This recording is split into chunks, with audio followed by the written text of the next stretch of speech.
Bonjour tout le monde. Aujourd'hui, nous allons continuer de lire le livre Maître des dragons, le réveil du dragon de la terre. Les maîtres des dragons sortent de leur chaise. Le roi Roland fait son entrée. C'est un homme de forte taille, aux cheveux roux et à la barbe hirsute. Il marche droit vers Johan, qui est si impressionné qu'il en tombe. « C'est donc lui mon nouveau maître de dragon ?» demande-t-il. « Oui, votre Altesse, » répond Jérôme. « Plutôt Margrichon, dit le roi en fronçant les sourcils. Johan voudrait pouvoir se cacher sous le plancher. Le roi se plante alors devant le magicien. « Expliquez-moi cela, cher Jérôme. Mes hommes les plus costauds n'arrivent pas à dresser des dragons. Les dragons, pourquoi ces enfants y parviennent-ils ? La pierre des dragons est ainsi faite, répond Jérôme. C'est un mystère même pour moi.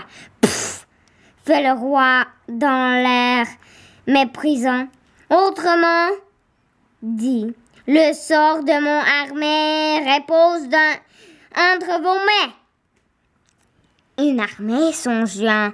Le roi Roland plante à nouveau son regard dans les yeux de Johan. Ne me déçois pas, fiston, dit-il. Puis, le roi et le soldat quittent la pièce et chacun se rassoit. Les paroles du roi font peur à Johan. Qui m'arrivera-t-il si je le déçois ? Il a l'impression qu'il passera alors un mauvais quart d'heure.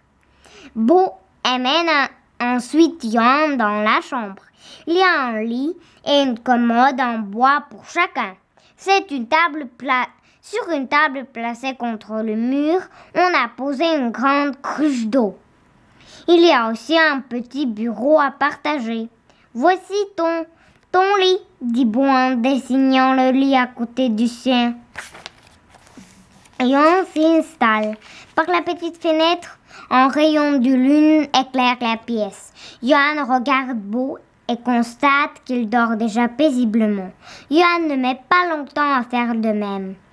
Peu de temps après, il se trouve dans une grotte très sombre.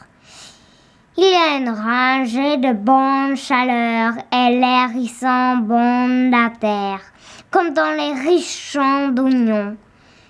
Une paire d'œufs d'un vert intense brille dans l'obscurité. Lombric, c'est Lombric qu'il voit dans cette grotte. Il est entouré de dragons, tout comme lui, couvert d'écailles brunes avec les yeux d'un vert très intense. Boum! Une forte explosion fait vibrer la grotte. Soudainement, éveillé par la fumée, Lombric pousse un rugissement. Les dragons rampent dans tous les sens et cherchent une issue pour s'échapper. Johan se réveille en sueur. Quel cauchemar, se dit-il. Pourtant, cela semblait si vrai. Au revoir.